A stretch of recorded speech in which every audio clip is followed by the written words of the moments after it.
Ya, Terima kasih Ustaz Sam. A'udzubillahiminasyaitonirrajim. Bismillahirrahmanirrahim. Assalamualaikum warahmatullahi wabarakatuh. Waalaikumsalam. Waalaikumsalam warahmatullahi wabarakatuh. Rabbi shrah li sadri wa yassir li amri wahlul 'uqdatam min lisani yafqahu qawli. Alhamdulillahi rabbil alamin wa bihi nasta'inu ala umuri dunya waddin. Wassalatu wassalamun ala asrafil anbiya'i wal mursalin wa ala alihi wa ashabihi ajma'in. Allahumma ati nafsi taqwaha wa zakkiha man tazakka anta khairu man anta khairu man zakaha anta waliyuha wa maulaha. Allahumma inni as'aluka ilman nafi'an wa rizqan thayyiban wa amalan mutaqabbalan. Amin amin ya rabbal alamin. Alhamdulillah, pada hari ini kita berjumpa kembali pada acara kajian Pekanan Berkah Mulia Indonesia. Alhamdulillah bertepatan dengan 22 Jumadil Akhir 1947 Hijriah atau 14 Desember 2025.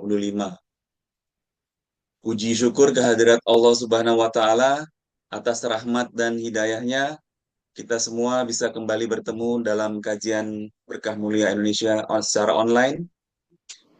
Yang terhormat, selamat datang kepada Ustadz Dindin Abu Ukasyah MPD Hafizahullah, pada Ketua BMI dan Dewan Pengurus Berkah Mulia Indonesia, para asatidzah yang telah hadir, serta Bapak Ibu jamaah online Berkah Mulia Indonesia. Semoga dengan duduknya kita dalam majelis ini dicatat oleh Allah sebagai hamba, termasuk hamba yang sabar dalam ketaatan. Amin, amin, ya robbal alamin. Salawat dan salam semoga selalu tercurah kepada junjungan kita Nabi besar Muhammad Sallallahu Alaihi Wasallam, kepada para keluarga, para tabiin, para tabiut tabiin, serta kita semua semoga bisa istiqomah memegang agama Allah sampai akhir zaman nanti. Amin, amin, ya robbal alamin. Izinkan saya untuk membacakan eh, susunan acara pada malam hari ini, yaitu yang insya Allah kita akan membahas tentang kajian Syirah Asyama'il Muhammadiyah dengan pemateri kita Ustadz Dinin Abu Ukasyah MPD Hafidahullah yang telah hadir di tengah-tengah kita. Yang pertama-tama pukul 8 sampai 8 lewat 5 MC membuka acara, kemudian pukul 8 lewat 5 sampai 8.15 tilawah surat Al-Qalam ayat 1 sampai 15 oleh Bapak Solihuddin, yang terjemahan akan dibacakan oleh Bapak Heri Cipto. Silakan dipersiapkan untuk Al-Qur'annya untuk sama-sama mendengarkan di surat Al-Qalam ayat 1 sampai 15. Kemudian acara dilanjutkan pukul 20.20 sampai 20.25 prakarta dari Ketua Dewan Asatidz Berkah Mulia Indonesia, yaitu Ustadz Syam Abu Syamil. Kemudian 20.25 sampai 21.15 pemaparan materi kajian oleh Ustadz Dindin Abu Ukasyah. Dilanjutkan 21.15 sampai dengan 21.30 dengan acara tanya jawab. Dan insya Allah 21.30 MC menutup kajian. Baik, untuk mempersingkat waktu kita, marilah kita sama-sama mendengarkan tilawah surat Al-Qalam ayat 1 sampai 15 oleh Bapak Solihuddin dan terjemahan oleh Bapak Heri Cipto. Kami persilakan, tafadhol. Assalamualaikum warahmatullahi wabarakatuh. Waalaikumsalam Waalaikumsalam. warahmatullahi wabarakatuh. A'udzu billahi minasy syaithanir rajim. Bismillahirrahmanirrahim. Nun wal qalami wama yasturun. Ma anta bi ni'mati rabbika bimajnun. Wa inna laka la ajran ghaira mamnun. wa innaka la'ala khuluqin azim. Fasatubsiru wa yubsirun bi ayyikumul maftun. Turun apa nih Bun? Kataku kata Indonesia ada Inna ini. rabbaka huwa a'lamu biman dhalla an sabilih wa huwa a'lamu bil muhtadin. Fala tuti'il mukadzibin. Waddu law tudhinu fayudhinun. Wala tuti' kulla hallafim mahin. Hammazim masya'im binamim. Mana'il lil khairi mu'tadin athim. Utullim ba'da dzalika zanim. An kana dza mali wa banin. Idza tutla alaihi ayatuna qala asatirul awwalin. Sadaqallahul azim. Assalamualaikum warahmatullahi wabarakatuh. Aku berlindung kepada Allah dari godaan setan yang terkutuk. Dengan nama Allah yang Maha Pengasih, Maha Penyayang. Bantahan Allah terhadap tuduhan-tuduhan orang kafir kepada Nabi Muhammad Shallallahu Alaihi Wasallam. Nabi Muhammad Shallallahu Alaihi Wasallam berakhlak mulia. Nun, demi pena dan apa yang mereka tuliskan. Dengan karunia Tuhanmu, engkau Muhammad bukanlah orang gila. Dan sesungguhnya engkau pasti mendapat pahala yang besar yang tidak putus-putusnya. Dan sesungguhnya engkau benar-benar berbudi pekerti yang luhur. Maka kelak engkau akan melihat dan mereka orang-orang kafir pun akan melihat. Siapa di antara kamu yang gila? Sungguh, Tuhanmu dialah yang paling mengetahui siapa yang sesat dari jalannya. Dan dialah yang paling mengetahui siapa orang yang mendapat petunjuk. Larangan mengikuti orang yang mendustakan kebenaran. Maka janganlah engkau patuhi orang-orang yang mendustakan ayat-ayat Allah. Mereka menginginkan agar engkau bersikap lunak, maka mereka bersikap lunak pula. Dan janganlah engkau patuhi setiap orang yang suka bersumpah dan suka menghina, suka mencela, yang kian kemari menyebarkan fitnah, yang merintangi segala yang baik, yang melampaui batas dan banyak dosa, yang bertabiat kasar, selain itu juga terkenal kejahatannya, karena dia kaya dan banyak anak. Apabila ayat-ayat kami dibacakan kepadanya, dia berkata, ini adalah dongeng-dongeng orang dahulu. Maha benar Allah dengan segala firman-Nya. Wassalamualaikum warahmatullahi wabarakatuh. Waalaikumsalam warahmatullahi Warahmatullahi wabarakatuh. Alhamdulillah, terima kasih kepada Bapak Solihuddin dan Bapak Heri Cipto Utomo. Semoga bagi yang membacakan Al-Quran dan yang mendengarkannya, kita semua mendapatkan berkah dari Allah Subhanahu wa Ta'ala. Amin, amin, ya Rabbal. Acara selanjutnya adalah prakarta dari Ketua Dewan Asatidz BMI kepada Ustadz Syam. Kami persilakan. Tafadhol. Jazakallah khairan Pak Dimas Senekon untuk Wa jazakallahu ini. khair. Assalamualaikum warahmatullahi wabarakatuh.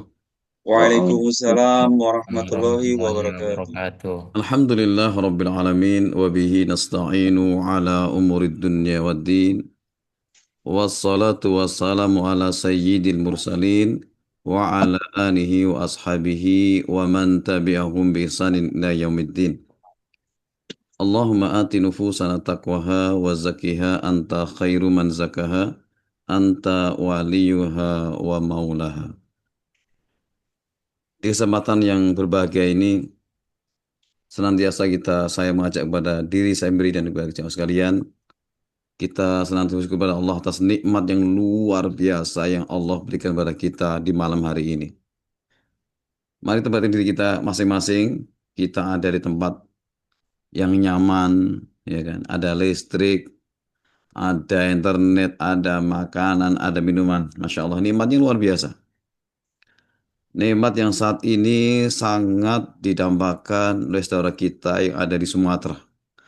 Wabil khusus bagi saudara kita yang kena musibah banjir bandang yang luar biasa di Tapanuli, di Sumatera Utara, kemudian di Aceh, kemudian di Padang, dan juga di tempat lain yang kita tidak kita ketahui. Dan musibah itu biasa terjadi besar-besar itu di akhir tahun, gitu ya. Di akhir tahun. Maka saya mengajak kepada jam sekalian untuk sama-sama inspeksi diri, sebagaimana apa yang disampaikan oleh Ustadz Naufal, Ustadz Haris bin Naufal. Kita akan sama-sama dengarkan nasihat beliau, karena itu begitu sangat menyentuh kita semuanya untuk kita introspeksi diri. Saya akan share screen untuk ini supaya kita sama-sama belajar dari beliau. Justru di tanggal-tanggal seperti ini, di ujung-ujung penanggalan Desember ini, justru kita semakin khawatir. Kenapa kita harus semakin khawatir? Karena Allah mengatakan, وَقَالُوا اتَّخَذَ الرَّحْمَنُ وَلَدًا لَقَدْ جِئْتُمْ شَيْئًا إِدًّا تَكَادُ السَّمَاوَاتُ يَتَفَطَّرْنَ مِنْهُ وَتَنْشَقُ الْأَرْضُ وَتَخِرُّ الْجِبَالُ هَدًّا أَنْ دَعَوْا لِلرَّحْمَنِ وَلَدًا. Dan ketika mereka mengatakan Allah itu punya anak, sampai-sampai langit itu runtuh, gunung itu hancur, dan bumi terbelah. Ketika mereka mengatakan Allah punya anak, ini sesuatu yang kita khawatirkan, ya, sesuatu yang harus kita takuti. Jangan sampai semakin tersebar keyakinan seperti ini, semakin cepat datang bencana Allah Subhanahu wa Ta'ala kepada kita. Dan demikian kita lihat, setiap akhir penghujung, setiap awal tahun, selalu banyak musibah, selalu banyak bencana. Jadi apakah mungkin seorang Islam yang berakal, mereka bahagia, senang mengucapkan selamat? Ya, jadi secara tidak langsung Anda mengatakan selamat hari lahirnya Tuhan Yesus. Hati-hati, Rasulullah telah mengingatkan. Ya, innal abda la yatakalam bi kalimatin, seorang hamba berbicara dengan sebuah kalimat yang itu membuat Allah murka dan tidak sadar dia bahwa kalimat itu mengantarkan dia ke dalam.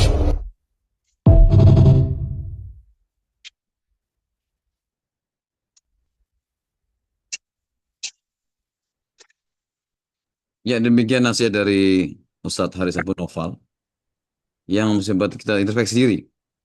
Kalau musibah berkaitan dengan musibah bencana yang sekarang dialami saudara kita yang lain, itu bahkan ada banyak hikmah yang didapatkan oleh yang terkena musibah. Di antaranya musibah itu menghapus dosa, menaikkan derajat. Musibah itu mengingatkan kita untuk kembali pada Allah. Jadi musibah itu adalah untuk menguji kesabaran dan keimanan. Namun musibah terbesar kita adalah ketika musibah terjadi di agama kita. Dan lebih memiriskan, yang tahun ini mulai diresmikan gitu ya dari Departemen Agama, ya, tentang merayakan kelahiran anak Tuhan ini, kelahiran Yesus ini. Nah, ini kita semakin harus refleksi diri bagaimana kondisi kaum muslimin itu saat ini yang luar biasa, terkena musibah dari luar dan dari dalam. Mobil khusus yang paling bahaya kalau musibah itu adalah musibah yang menimpa agama kita. Dan semoga jaga kita semuanya dari musibah, baik musibah bencana alam yang saat bisa menimpa kita, atau musibah agama kita yang semoga selamatkan agama kita. Allah kelak akan mengeluarkan kita dunia ini dalam kondisi full khotimah tentunya. Sekali lagi kita doakan kepada para pemimpin di negeri ini kembali kepada jalan Allah Subhanahu wa taala agar kaum umat Islam khususnya bisa semakin dekat dengan Allah taala, bukan semakin jauh dengan agama ini. Barakum, kita kembalikan kepada Mas Dimas. Assalamualaikum warahmatullahi wabarakatuh. Waalaikumsalam warahmatullahi wabarakatuh. Terima kasih Ustaz Sam atas prakarta yang disampaikan. Semoga nasihat yang telah diberikan menjadi ujian bagi kita untuk bisa menghadapi kehidupan kita sehari-hari. Semoga menjadi manfaat, semoga menjadi pengingat.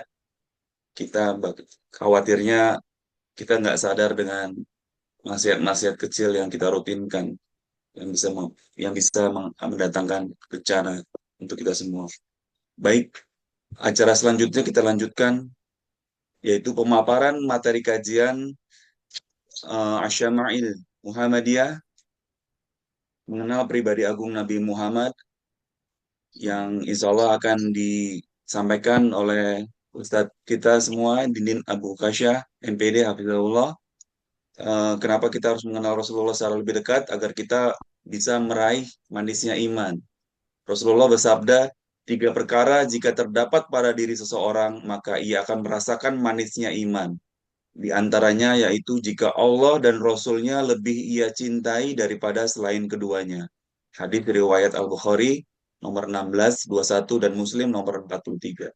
Marilah sama-sama kita dengarkan kajian pada malam hari ini. Kepada Ustadz Dinin, kami persilakan. Tafadhol.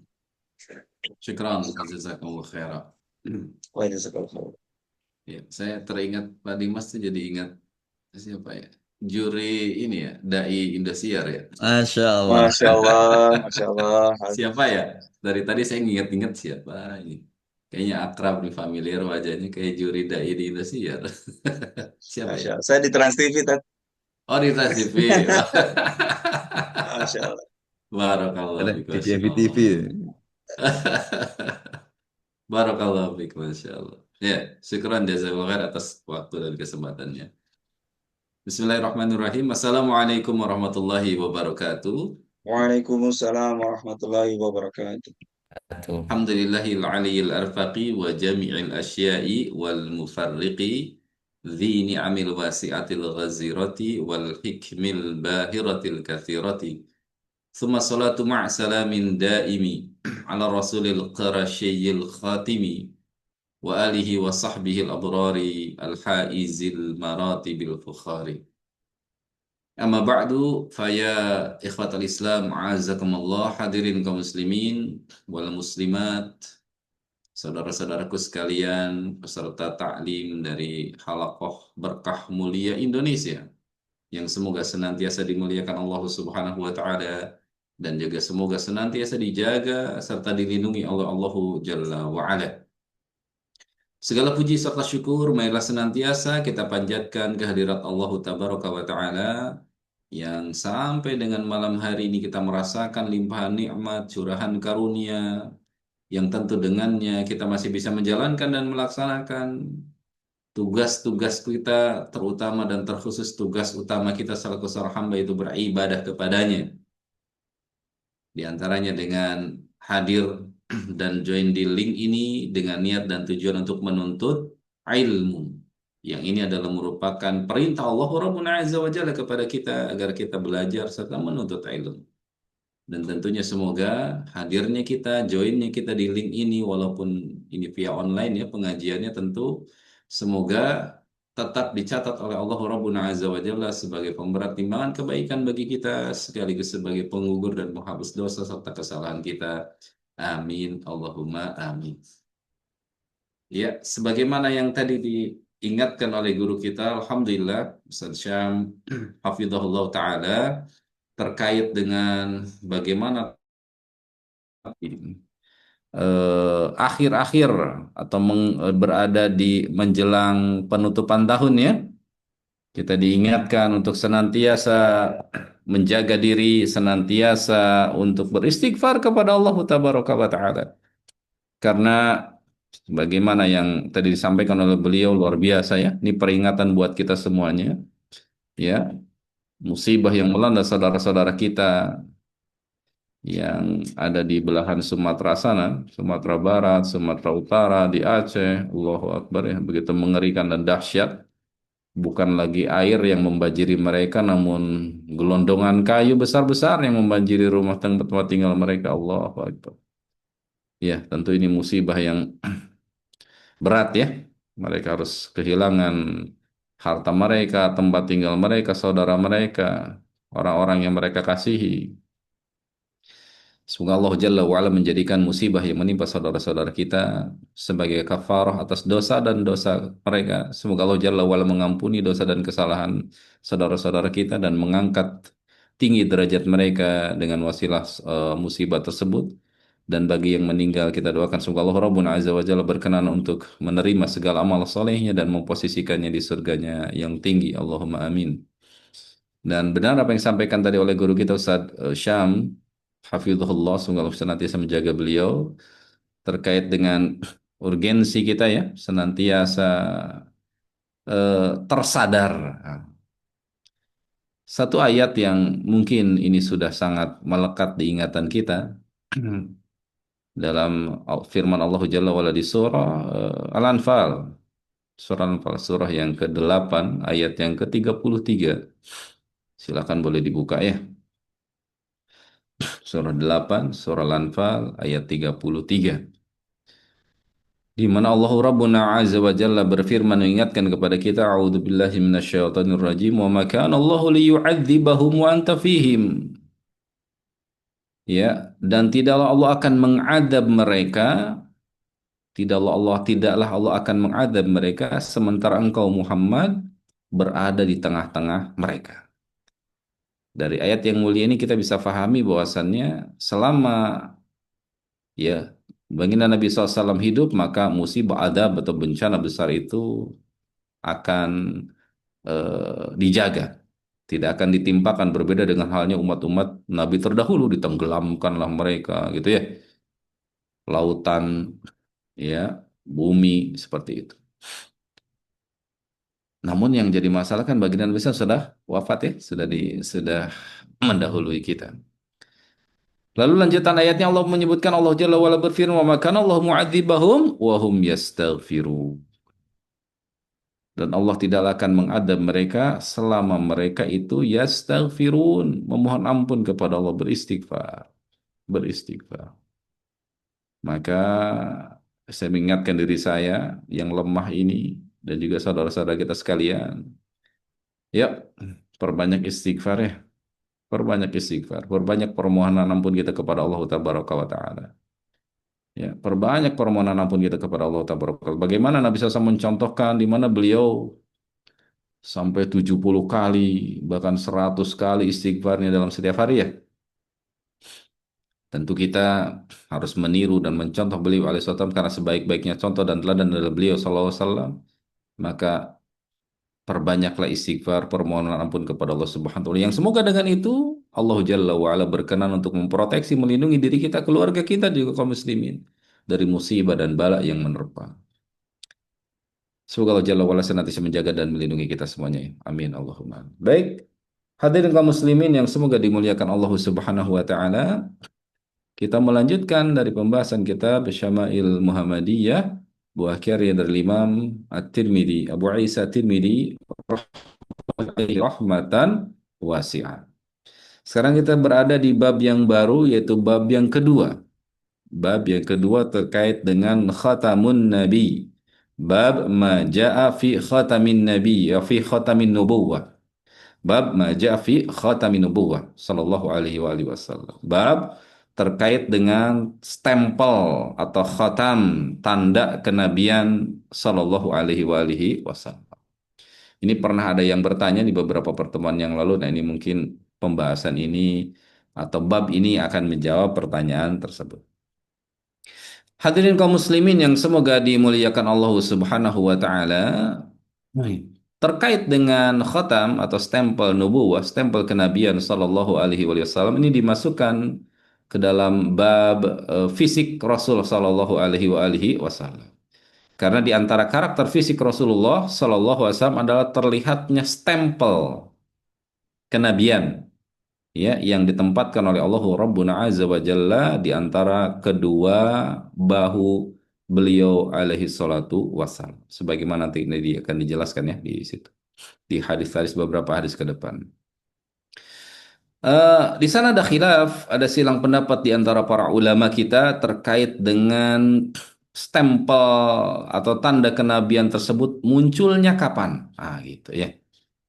Adapun stempel nubuwahnya merupakan salah satu tanda kenabian sallallahu alaihi wasallam adalah disepakati oleh para ulama. Ya, ya. Stempel nubuwah itu disepakati akan adanya. Namun yang diperselisihkan di antara para ahli ilmu kita adalah kapan tumbuhnya atau kapan munculnya stempel nubuwah tersebut. Apakah sedari beliau alaihissalam dilahirkan ataukah muncul setelahnya atau kapan? Nah, itu ya. Hadirin kaum muslimin yang semoga dimuliakan Allah tabaraka wa taala, dari beberapa pendapat yang dipaparkan oleh para ahli ilmu, wallahu a'lam bisawab, yang lebih condong, yang lebih rajih, yang lebih kuat sepertinya insyaallah sebagaimana disebutkan oleh Syekh Abdul Razak bin Abdul Muhsin Al-Badr hafizahumullah. Beliau menyebutkan bahwasannya stempel nubuwah atau tanda kenabian yang disimpan atau yang diposisikan di antara kedua bahu atau pundak Nabi Shallallahu Alaihi Wasallam itu muncul seiring dengan peristiwa pembelahan dada. Pembelahan dada Shallallahu Alaihi Wasallam. Ada yang tahu berapa kali Nabi dibelah dadanya, Pak? Ada yang tahu, Pak? Berapa kali itu ada terjadi peristiwa pembelahan dada? Ada yang tahu, Pak? 2 saja. 2 kali. Barakallahu fiik. Ada yang lainnya, Bapak? Berapa kali ya pembelahan dada itu terjadi ya? Iya, barakallahu fiikum. Ya, sebetulnya pada tahu ini cuman di mute ya, ini mic-nya nih sengaja nih biar apa tuh namanya? Boleh Bapak Ibu bersuara boleh. Boleh suara katanya tuh. Namun sengaja kayaknya di mute saat itu nggak diklik tuh supaya nggak bersuara. Nih sebetulnya nih pada tahu sebetulnya. Ya, ya ini karena ini masuk ke dalam kategori sirah ya, sejarah yang pernah kita pelajari dulu ya di bangku sekolahan terkait dengan peristiwa pembelahan dada. Wallahu a'lam bishawab. Nabi SAW pernah mengalami 4 kali ya pembelahan dada itu. Pertama di kondisi beliau ketika berusia 4 tahun nih, di dalam pengasuhan dari ibu susu beliau sallallahu alaihi wasallam. Siapa Pak ibu susunya? Iya, Ibunda Boleh. Halimatus Sa'diyah, betul ya. Nah, di masa itulah yang kemudian melatar belakangi Ibunda Halimatus Sa'diyah mendorong untuk mengembalikan Rasulullah SAW yang kecil itu kepada pangkuan orang tuanya karena khawatir ya. Oh, namanya anak dititipin anaknya dibelah dadanya kan khawatir tuh. Itu yang mendorong beliau untuk mengembalikan Rasulullah SAW ke pangkuan orang tuanya. Kemudian terjadi pembelahan dada keduanya di usia beliau 10 tahun. Kemudian yang ketiga terjadi di usia beliau ketika beliau diangkat menjadi Rasul usia 40 ya. Dan yang terakhir yang keempat adalah ketika beliau berada di peristiwa apa Pak? Isra dan Mi'raj ya. Wallahu a'lam bishawab. Kemudian, nah ini yang Roji, jadi pembelahan apa namanya munculnya khatamun nubuwah atau munculnya khatam stempel kenabian ini seiring dengan peristiwa pembelahan dada yang beliau SAW alami, gitu ya. Hadirin kaum muslimin yang semoga dimuliakan Allah Subhanahu wa taala, ya stempel kenabian ini merupakan bagian yang bentuknya itu dia stempel, bukan stempel yang seperti yang kita pahami sekarang ya. Stempel apa tuh? Cap gitu ya, yang bukan kita pahami stempel seperti sekarang. Walaupun di zaman itu juga ada stempel, namun stempel yang dimaksud di sini adalah tanda ya, tanda kenabian. Yang bentuknya itu seperti daging yang menonjol Pak ya. Yang ukurannya yang nanti kita akan dapati beberapa hadis ke depan itu kurang lebih sebesar telur burung puyuh. Sebesar telur burung puyuh. Atau dalam redaksi hadis yang disebutkan seperti telur burung merpati, ya kisarannya kurang lebih sebesar itu. Ya, yang warnanya senada dengan warna kulit gitu ya, senada dengan warna kulit beliau alaihi salatu wasalam. Posisinya di antara kedua bahu beliau namun lebih condong ke arah bahu sebelah kiri. Ya, bahu sebelah kiri sallallahu alaihi wasallam. Gitu. Baik, ini adalah terkait dengan bab yang akan kita pelajari yaitu stempel nubuwah, dan informasi terkait dengan stempel nubuwah ini telah termaktub di dalam kitab-kitab sebelum Al-Quranul Karim. Makanya nanti kita akan dapati kisahnya Salman Al-Farisi radhiyallahu anhu wa ardahu. Ya, seorang yang apa namanya? Sahabat yang telah malang melintang gitu ya. Dan beliau adalah sosok seorang pencari kekasih sejati. Oh, kalau kita baca dan pelajari sirah Salman Al-Farisi luar biasa menakjubkan nih. Ya, beliau rela menjadi budak, diperjualbelikan demi untuk apa? Ingin bertemu dengan sang kekasih sejati yaitu siapa? Rasul utusan Allah sallallahu alaihi wasallam. Rasul utusan Allah ya, tabaraka wa taala.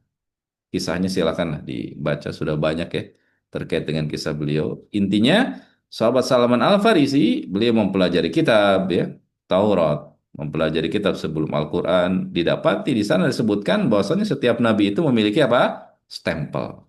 Namun sebagian besar nabi itu stempelnya berada di balik telapak tangan, di punggung tangan, gitu ya. Ya, punggung tangan. Adapun Nabi SAW berbeda. Beliau stempelnya, tanda kenabiannya tidak di punggung telapak tangan, melainkan di antara kedua bahu beliau Sallallahu Alaihi Wasallam. Baik, kita masuk ke bab atau hadis yang pertama di bab tersebut. Ya. Hadatsana Abu Raja Qutaibah bin Sa'id, qala hadatsana Hatim bin Ismail, Anil Ja'di bin Abdurrahman, qala sami'tu Sa'ib bin Yazid. Sa'ib bin Yazid ini seorang sahabat. Sa'ib bin Yazid radhiyallahu anhu adalah seorang sahabat radhiyallahu anhu, ya, yang bertemu dengan Nabi SAW kala itu usianya masih belia ya, masih kecil. Ia berkata begini, "Dhahabat bi khalati ila Nabi sallallahu alaihi wasallam." Bibiku khalati bibi. Bibi itu dalam bahasa Arab ada dua redaksi, ada khalah dan ada ammah. Khalah itu menunjukkan makna bibi dari garis ibu. Adapun ammah pakai ain ya. Ammah itu bibi dari garis ayah. Itu ya, ada dua penamaan. Ada khalah dan ammah. Nah, di kisah di riwayat ini sebutkan khalati menunjukkan mana apa? Bibi dari garis ibu. Ya. Artinya bibiku ya membawaku, mengajakku pergi untuk menemui siapa? Nabi Shallallahu Alaihi Wasallam. Jadi kata sahabat As-Sa'ib bin Yazid radhiyallahu taala anhu wardahu, beliau menuturkan bahwasannya beliau waktu itu diajak dan dibawa oleh bibinya untuk bertemu dengan siapa? Rasulullah Shallallahu Alaihi Wasallam.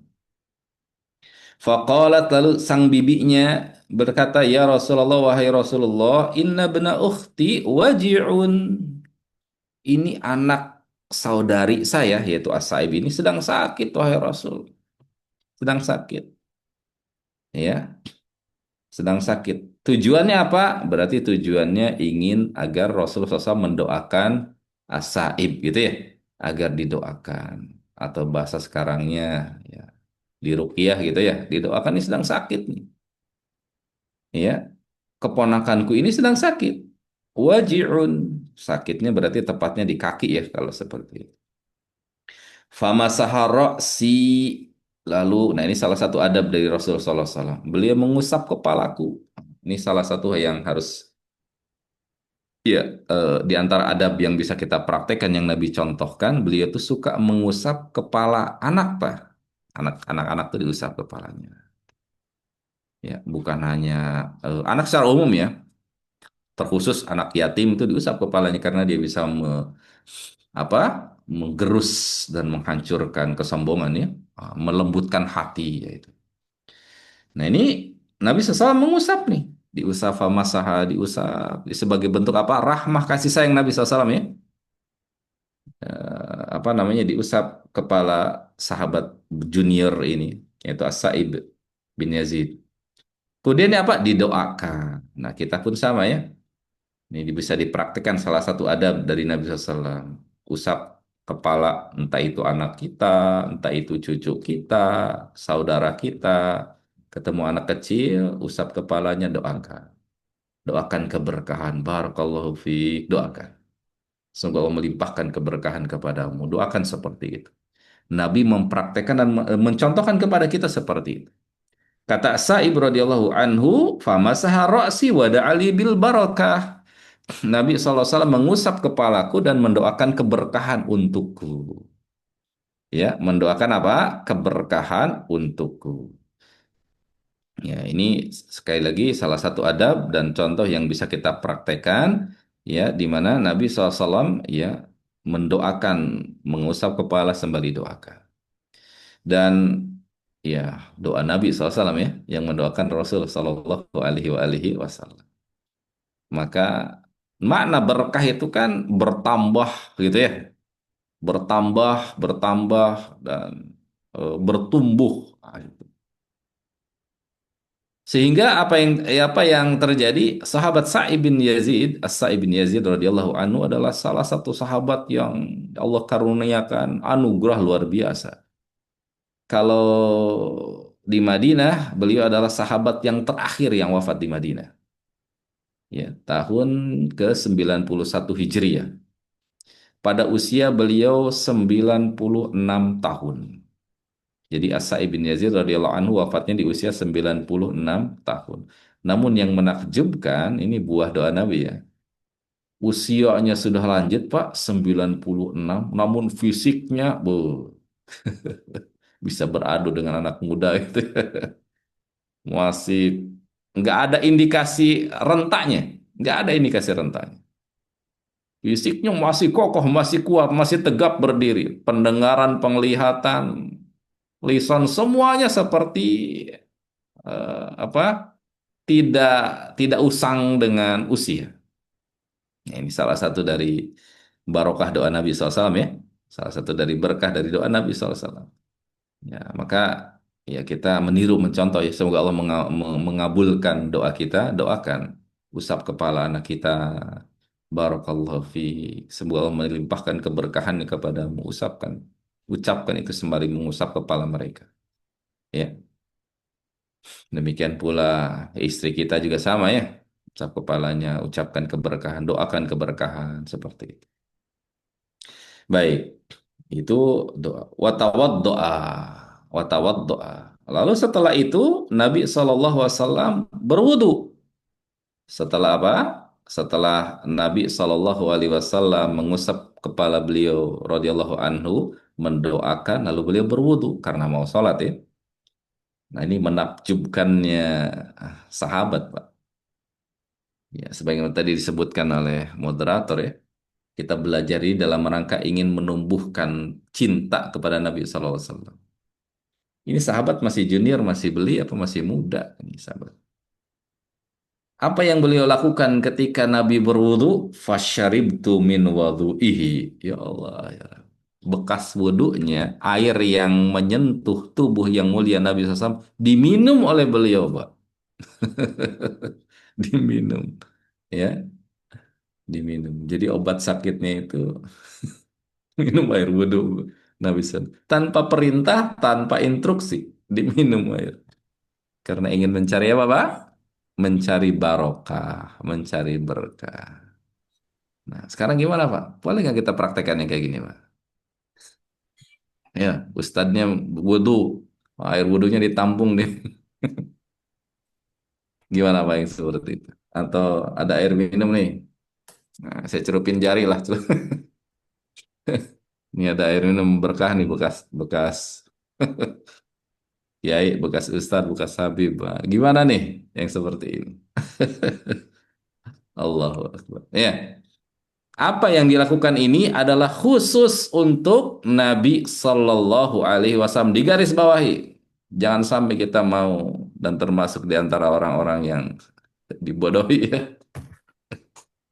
Digaris bawahi. Apa yang dilakukan di sini adalah khususiyah.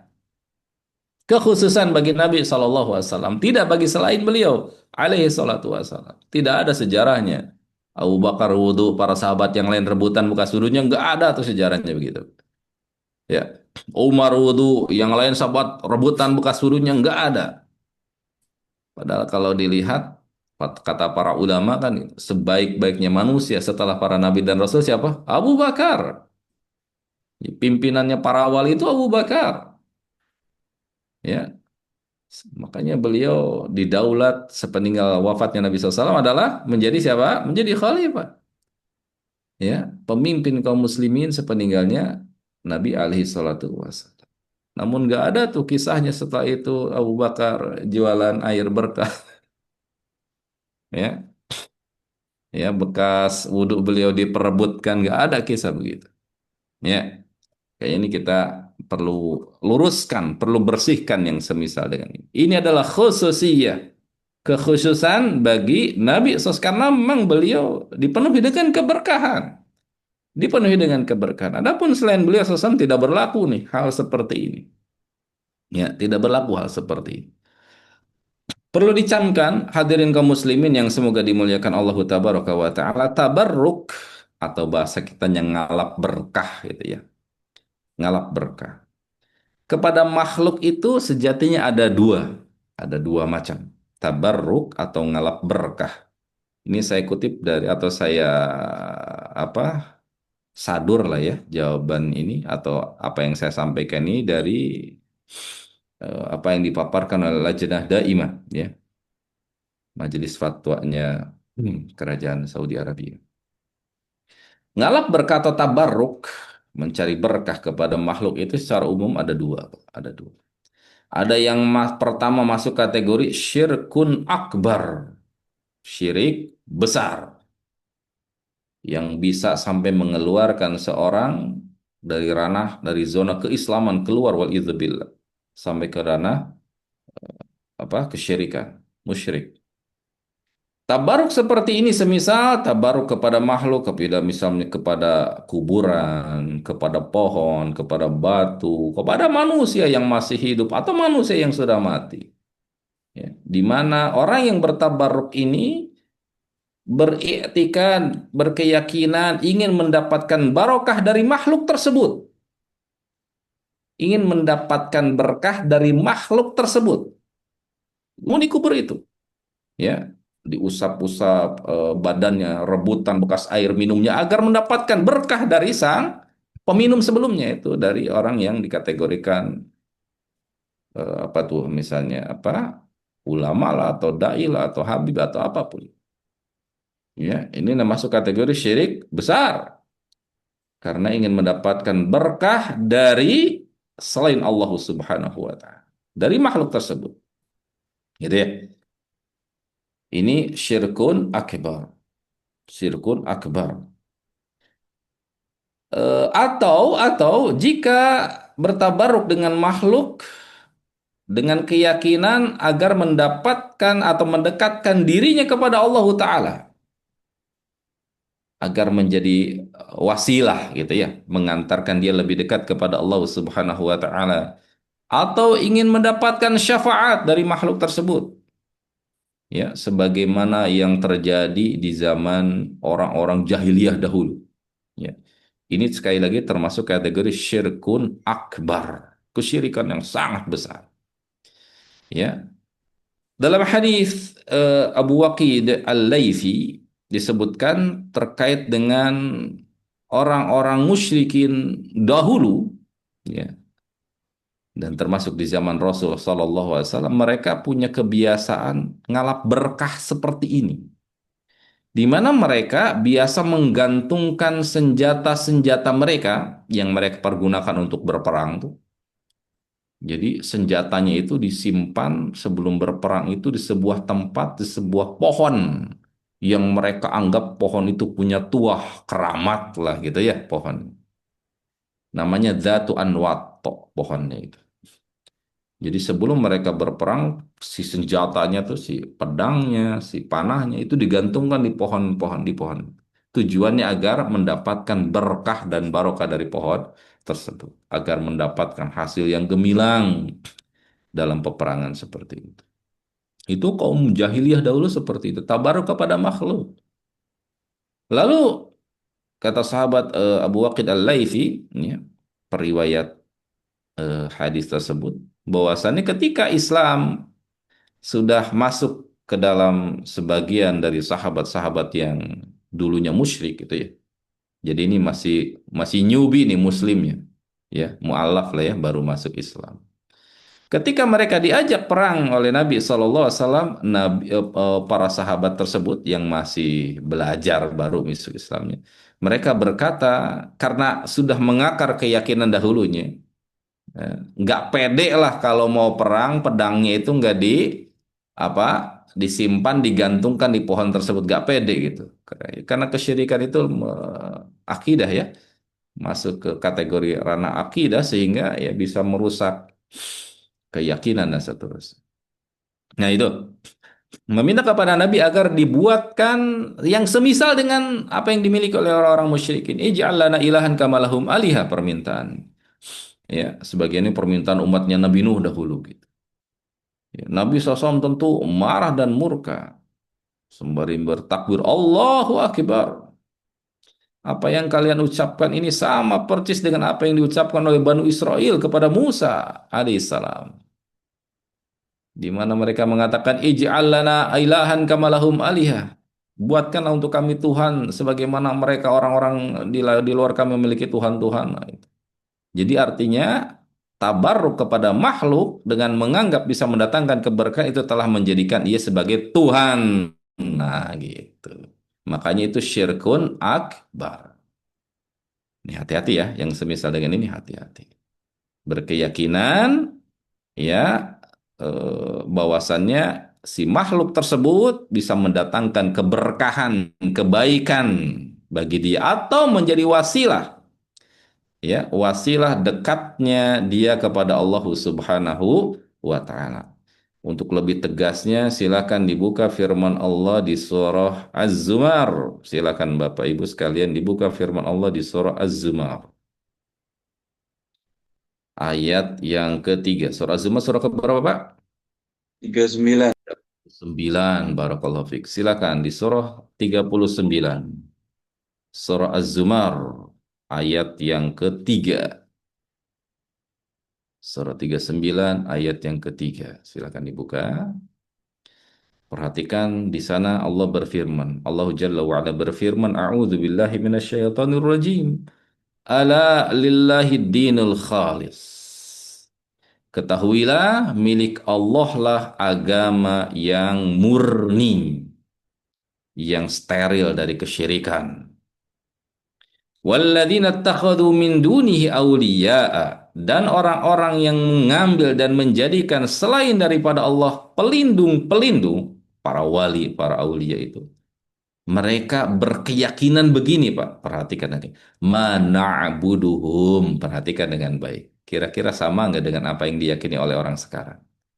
Ketika mereka menjadikan ya sembahan-sembahannya itu orang perkara yang diyakininya itu sebagai ilah pelindung-pelindung mereka, mereka mengatakan mana'buduhum, kami nggak nyembah mereka. Kami nggak nyembah mereka. Illa liyuqarribuna ilallahi zulfa. Melainkan kami jadikan mereka sebagai wasilah agar mendekatkan kami kepada Allah sedekat-dekatnya. Jadi ketika mereka sujud di hadapan berhala-berhala itu, mereka nggak nyembah berhala itu, kata mereka nggak nyembah berhala. Mereka jadikan berhala itu sebagai wasilah agar mendekatkan diri mereka kepada Allah sedekat-dekat. Ketika mereka bersimpuh berdoa meminta di hadapan berhala itu, mereka mengatakan, mana abuduhum, kami yang nyembah mereka. Enggak. Illa liyaqarribuna ilallahi zulfa. Melainkan kami jadikan ini sebagai wasilah agar mendekatkan kami kepada Allah sedekat-dekatnya. Sama nggak kira-kira dengan apa yang diyakini oleh orang-orang sekarang? Ketika bersimpuh di hadapan, mohon maaf, misalnya kuburan, yang diyakini kuburannya bertuah karena isinya di penghuni kuburnya itu adalah orang-orang yang dianggap wali dan seterusnya. Mereka berdoa meminta di situ. Mereka katakan, saya nggak minta kepada penghuni kubur, namun karena penghuni kubur ini orang yang dekat dengan Allah, orang suci, orang mulia, maka kami harapkan bisa lebih dekat kepada Allah dengan perantara. Sama nggak dengan ayat ini? Sama nggak dengan apa yang disebutkan di ayat ini? Surah Az-Zumar ayat ketiga. Sami mau. Kami mau. Sama. Ya, sami mau. Ini akidah. Ya, ini akidah. Makanya di awal Allah sebutkan lillahi dinul khalis, milik Allah lah agama yang steril terbebas dari bentuk kesyirikan. Ya, artinya perilaku yang dilakukan itu adalah masuk kategori kesyirikan. Ya, menjadikan perantara antara dia dengan Allah dan meyakini itu sebagai hal yang bisa mendekatkan kepada Allah itu adalah kesyirikan. Karena Allah merintahkan apa? Ya, kata Allah Jalla wa Ala, kalau berdoa meminta apa yang harus dilakukan? Ud'uni, kata Allah. Kalau minta doa, mintalah kepadaku, astajib lakum, aku akan kabulkan. Itu kaidah dalam berdoa. Minta sama Allah. Tidak perlu perantara. Ya, tidak perlu perantara. Ud'uni, minta kepadaku, astajib lakum. Dan hal semisal ini, akidah yang seperti ini, Nabi SAW ajarkan kepada para sahabat, bahkan sampai anak yang masih belia. Abdullah ibnu Abbas radhiyallahu anhuma, yang ketika meriwayatkan atau ketika beliau mendengar sabda Nabi itu usia masih 6 atau 7 tahunan, masih muda Pak, 6-7 tahun, anak SD kelas 1. Kalau si anak sekarang ini. Apa yang Nabi SAW sabdakan kepada sahabat Abdullah ibnu Abbas? Ya gulam. Ya, wahai anak. Ya, kalau di kitanya apa Pak? Kalau manggil anak. Atau mungkin kalau di Sunda kasep, nah itu ya. Le. Le, oh, kalau di Jawa. Le, do, gitu. No, neng, nah itu. Kalau di Arab sana ya gulam. Ya. Kasep, bager, ya le, do, perhatikan. Idza sta'anta fasta'in billah, kata Nabi. Kalau kamu minta, minta sama Allah. Wa idza sta'anta fasta'in billah. Kalau ingin minta perlindungan, pertolongan, minta perlindungan sama Allah. Wah, itu dari anak yang masih kecil diajarkan sama Nabi seperti itu. Jangan minta kepada selain Allah. Idza sta'anta, idza sa'alta, kalau kamu minta apapun, fas'alillah, mintalah hanya sama Allah Subhanahu wa taala. Jangan kepada makhluk, jangan kepada yang lain. Ya. Ini masalah akidah ya, sekali lagi. Jadi harus kita harus saya sampaikan, harus dibersihkan, jangan sampai ini, karena sebagian dari saudara kita banyak yang masih berada di ranah ini, mereka di mana masih meyakini. Saya suatu waktu ya, kapan ya, ketika ini kisah dulu ya, tahun berapa tuh, waktu itu 2004 atau 2003 lah ya. Waktu itu ada kedatangan pertama kali Syekh Abdurrahman As-Sudais ke Indonesia. Syekh Abdurrahman As-Sudais ke Indonesia. Ya, pas sholat maghrib, waktu itu beliau sholat di Dewan Dakwah Islamiyah di Jakarta, di Keramat ya. Saya dan beberapa teman saya datang ke situ tuh dan sengaja pingin ke saf yang paling depan, namun ternyata mentok gak bisa, hanya di saf kedua waktu itu. Selepas sholat, Syekh Abdurrahman As-Sudais sholat dan moderator biasalah ngasih mukadimah gitu. Beliau kan dikasih air minum, apa gelas lah, air minum dalam gelas itu ya, dikasih air minum dalam gelas tuh. Lalu setelah moderator berbicara, saya sudah masuk naik ke mimbar dan ceramah di situ. Saya sama teman di samping saya, air minum ini, lihat ya, air minum. Pasti jadi objek. Dan ternyata iya. Selepas beliau ceramah turun, air minumnya langsung diambil rebutan. Dan karena beliau Syekh Sudais itu kan tamu kenegaraan ya, beliau kan salah seorang pejabat di Mamlaka Arabia, didaulat sebagai imam di sana, dan posisi imam di sana itu kan sebagai pejabat negara jatuhnya ya. Bahkan jadi presiden Haramain kan ya. Tentu yang mengantar beliau, menjaga beliau pun adalah kenegaraan ya, protokoler lah gitu ya. Kalau di kita pas pampresnya gitu ya. Saya lihat orang-orang yang mendampingi saya sudah itu ya tubuhnya tegap-tegap walaupun orang Arab secara umum tubuhnya tegap. Tapi ini nih, wah ini militer nih bukan sembarang. Walaupun pakai gamis ya, walaupun pakai imamah pakai gamis, wah, ini orang militer yang mendampingi, yang menjaga jalan itu. Dan saya saksikan juga ketika beliau datang, ingin menyentuh saya sudah tapi nggak bisa, bisanya menyentuh sama karena dijaga dikawal sama pas pampers ya. Diusap-usap lah tubuh pas pampers dan diusap-usap ke tubuh. Allahu Akbar ya Rabbi. Ya, dan itu saya lihat ya begitulah di depan mata saya sendiri dan ya kita tidak meragukan bagaimana ketinggian ilmunya beliau. Saya sudah hafizahullah. Qurannya luar biasa. Beliau Quran berjalan nih. Tidak diragukan lagi. Bicara pahala, jangan bicara pahala ya. Sholat. Menjadi imam di Masjid Nabawi, di Masjidil Haram. Di mana satu kali sholatnya sama dengan berapa kali ribu sholat di masjid kita, Pak? Ya, berbanding baik kalau dihitung pahala, oh, berapa juta pahala perbedaan dengan setinggi apapun beliau, tetap beliau adalah makhluk yang syariat tidak memerintahkan kita untuk bertabaruk kepada beliau. Khususnya Nabi, hanya kepada Nabi saja kita belum boleh seperti ini. Tidak makhluk saya bilang enggak. Iya, seperti itu. Ya, apalagi orang-orang yang di bawah levelnya beliau, ya saya sudah sabitullah, yang enggak jelas gimana. Lebih tidak boleh lagi melakukan hal seperti itu. Gitu ya. Jadi ini apa yang dijalankan oleh beliau di sini ya khusus untuk Nabi Shallallahu Alaihi Wasallam. Kemudian syariat yang kedua atau tabaruk yang kedua masuk dalam kategori tabaruk yang sifatnya bid'ah ya, tidak ada pijakan hukumnya tuh. Namun tidak masuk kategori apa? Kesyirikan gitu ya. Dosa, masuknya kategori dosa besar. Iya, yaitu apa? Tabaruk kepada makhluk dengan keyakinan bahwa tabaruk pada makhluk tersebut akan berbuah pahala di sisi Allah Subhanahu wa taala. Kalau tadi kan berkeyakinan akan mendatangkan kebaikan dari sang makhluk itu, gitu ya.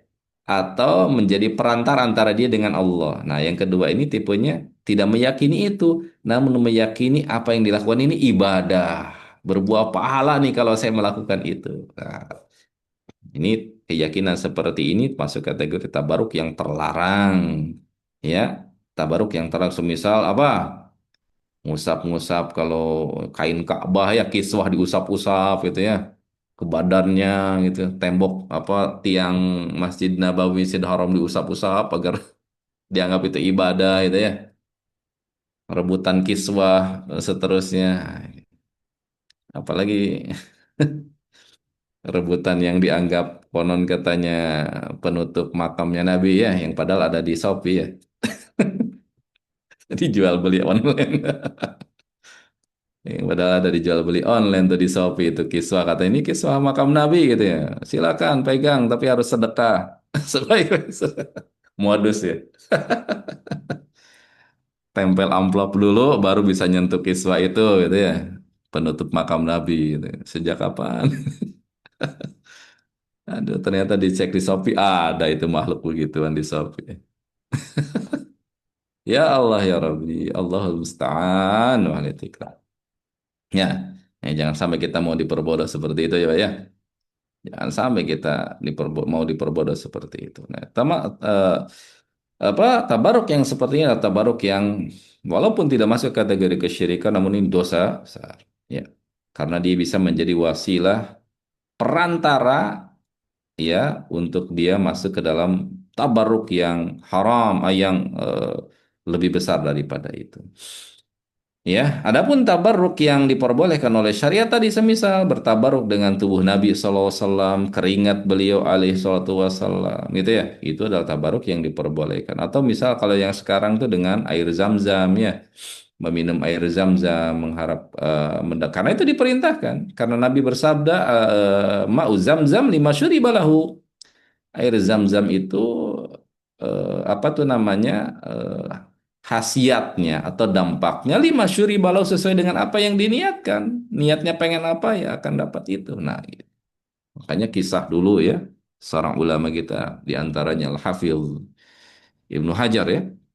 Asqalani rahimahullah taala rahmatan wasi'ah, salah seorang dari imamnya, pemimpinnya para ahli hadis, pemilik kitab Fathul Bari di antara sangat banyak karya tulis Al-Hafidz Ibnu Hajar. Kata beliau dulu saya, wah sulit ngapalin, Pak, sulit ngapal hadis. Kata beliau, saya dulu sulit belajar, sulit ngapalin. Terinspirasi dengan hadis itu, maka beliau berhaji dan minum air zam-zam dan berdoa meminta kepada Allah agar diberikan pemahaman dan hafalan yang kuat. Akhirnya jadilah beliau Al-Hafidh rahimahullah. Nah, jadi kalau yang punya kesempatan ya bisa umroh atau haji, semoga memberikan kemudahan kepada kita semuanya untuk bisa beribadah umroh ataupun haji ya. Amin. Amin ya Allah. Iya, itu silakan minum air zam-zam ya dan berdoa tentu dengan sebaik-baiknya doa. Karena kata Nabi lima syuribalahu sesuai dengan motivasi minumnya, doanya. Ya, tentu yang baik-baik ya. Jangan yang buruk-buruk, yang baik-baik. Allah akan kabulkan yang baik-baik untuk umat. Tabaruk dengan wudhu Nabi, ada dengan fisik Nabi SAW, jasad Nabi SAW, dan yang seterusnya. Ya, ini diantara apa namanya yang diperbolehkan. Selain daripada itu maka tidak. Maka di sini pun fasyaribtu min wadu'ihi, kata beliau, kata sahabat As-Sa'ib radhiyallahu anhu, saya pun meminum apa wadu ya, meminum bekas wudhu Nabi SAW, air bekas wudhunya. Ini kekhususan sekali lagi buat Nabi SAW, tidak untuk selain beliau. Tidak untuk selain beliau. Karena yang semua yang berkenan dengan jasad Nabi itu berkah. Semua yang berkenan dengan jasad Nabi itu berkah. Keringatnya, kulitnya, yang menyentuh ke tubuh beliau itu semuanya barokah. Ya, semuanya barokah. Wa kumtu khalfa dhahrihi, lanjutkan. Lalu kata sahabat As-Sa'ib radhiyallahu anhu, saya pun berdiri di belakang beliau. Ini apa namanya, mungkin bisa jadi tidak sengaja beliau berdiri di belakang punggung Nabi sallallahu alaihi wasallam. Bisa jadi begitu. Fanadhartu ilal khatam baina katifaihi. Saya pun melihat kepada khatam, stempel kenabian yang berada di antara kedua apa? Kedua ya pundak beliau alaihi salatu wassalam. Dan kata beliau faidah huwa mithlu zirril hajalah. Ternyata bentuknya itu seperti apa? Seperti telur burung hajalah, burung merpati ya. Seperti telur burung merpati. Ya. Ini hadis pertama di bab ini yang mengindikasikan tentang sifat atau karakter dari khatam nubuwah itu tadi bentuknya seperti apa? Ukurannya terbentuk dari daging, ya, daging menonjol lah gitu ya.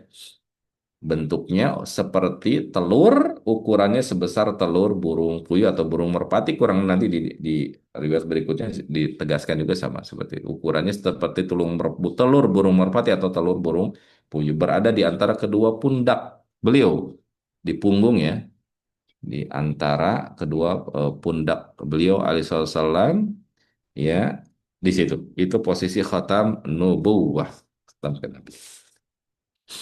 Baik, hadis yang kedua. Hadis yang kedua.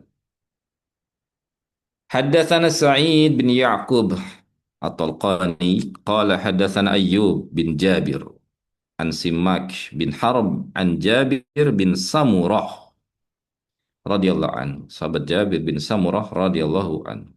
Beliau berkata begini. Ra'aitul khatama baina katifai Rasulillah sallallahu alaihi wasallam. Saya melihat khatam, stempel kenabian yang posisinya di antara kedua pundak Nabi Shallallahu Alaihi Wasallam.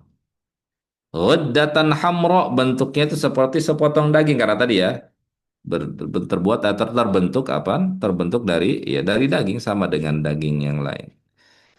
Kata beliau hamra ya warnanya itu kemerahan. Ya, apa namanya, warnanya kemerahan. Misla baydatil hamamah, seperti telur burung merpati. Jadi ukurannya seperti itu. Ada stempel di pundak, apa di antara kedua pundak Nabi ya. Nah, kalau di kita mungkin belikat kali ya sebutnya. Nah, segitulah. Di situ posisinya ya di antara kedua pundak Nabi SAW yang ukurannya sebesar telur, ya sebesar telur. Hadis yang ketiga, haddatsana Abu Mus'ab al-Madiyani afwan. Qala haddatsana Yusuf bin Al-Majishun an abihi an Asim bin Umar bin Al-Qatadah an jaddatihi Rumaitsah. Rumaitsah ini seorang sahabiyah. Qalat sami'tu Rasulullah sallallahu alaihi wasallam, saya mendengar Rasul sallallahu alaihi wasallam, ya, walau asya'u an uqabbilal khatam alladhi baina katifahi min qurbati la fa'altu. Kata beliau, suatu waktu pernah, ya, berada di posisi tubuh beliau dekat dengan Nabi Shallallahu Alaihi Wasallam. Sampai-sampai khotam yang ada di punggung Nabi itu sangat dekat dengan posisi beliau. Artinya, kalaulah seandainya saya mau mencium, kecium artinya dekat gitu. Artinya dekat. Ini sebagai bentuk perbuatan yang mengingkari, ya. Artinya tidak dibenarkan mencium seperti itu, gitu ya. Tidak dibenarkan. Ya. Karena beliau adalah seorang sahabiah, tentunya tidak dibenarkan menyentuh Rasul Shallallahu Alaihi Wasallam. Ini sebagai bentuk pengingkaran, ya. Makanya tidak dilakukan oleh beliau, tidak dilakukan oleh beliau. Untuk menegaskan saja bahasanya khatam itu berada di antara kedua pundak beliau alaihi salatu wasallam, yaqul li Sa'id bin Mu'ad yauman mat ihtazza lahu arsyur rahman. Ya, Nabi SAW memberikan informasi bahwasannya ketika wafatnya Sa'ad bin Mu'ad. Sa'ad bin Mu'ad siapa, Pak? Sa'ad bin Mu'ad itu siapa ya? Sa'ad bin Mu'ad, ada yang pernah dengar, Pak? Nama Sa'ad bin Mu'ad. Siapa ya Sa'ad bin Mu'ad? Pemimpin kaum Ansar. Oh, barakallahu fiik. Wah, yang jawabnya Ustaz lagi nih.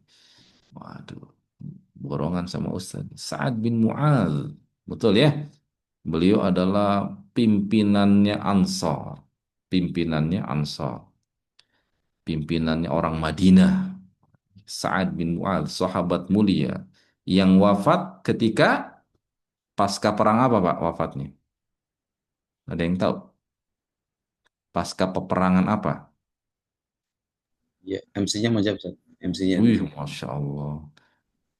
Iya, betul. Ya, Sa'ad bin Mu'ad ini terluka parah ketika perang Khandaq. Ketika perang Khandaq, perang Ahzab.